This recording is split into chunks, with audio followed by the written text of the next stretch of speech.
All right, we got Missouri's head coach. Please raise your hand if you have a question, and we'll bring the mic to you.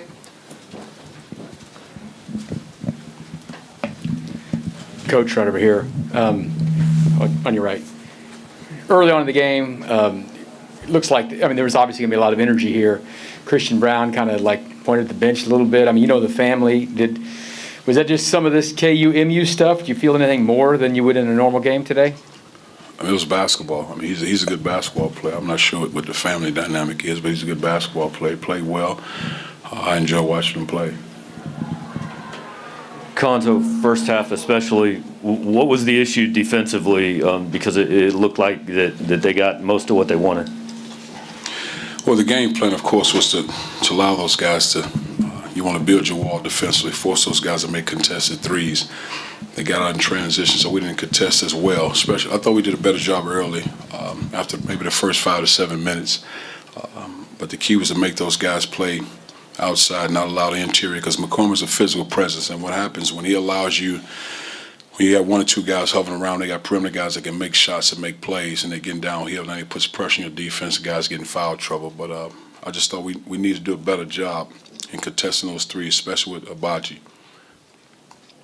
Cuonzo, the last 9 minutes or so of the first half without Kobe, just how hard is it to function without him, and were you tempted to keep him out there with a couple fouls? No, we just felt as a staff, he got 2. We were not going with him to get the third, especially if he had to go out on the interior and get foul trouble.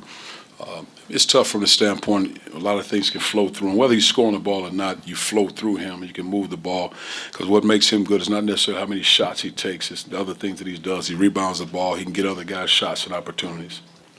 Hey, Cuonzo, over on your right.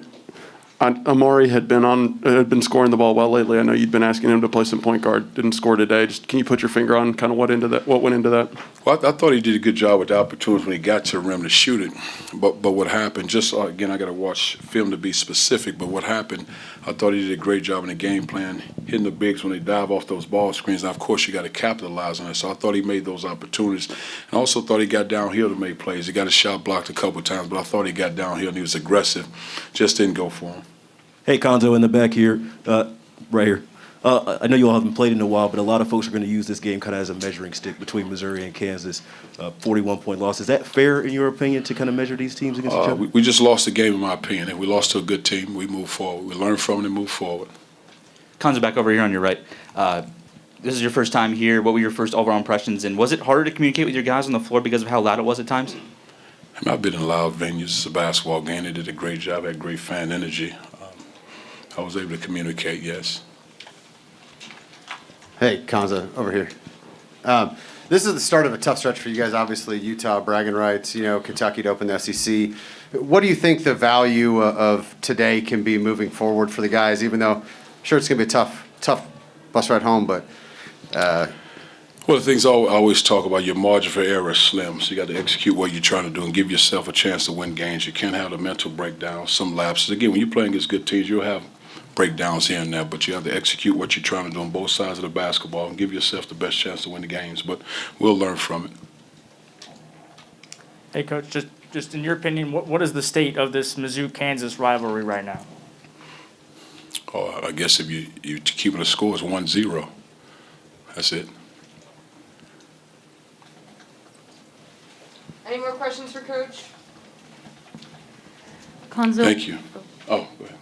Cuonzo, what was your kind of message to the team at halftime, and then seeing them come out and allow Kansas to score in the first 7 possessions? What do you have liked to see differently there to start the second half? Well, the things we talked about going into the locker room, can't remember exactly, but executing what we're trying to do, getting stops, contesting three-point shots, to force the guys in the three-point shoes to put the ball on the floor, to play one-on-one defense. Of course, we had to be sound with our post defense with McCormick, because they probably go inside to him, but be solid there. And then offensively, continue to execute and get the best shots.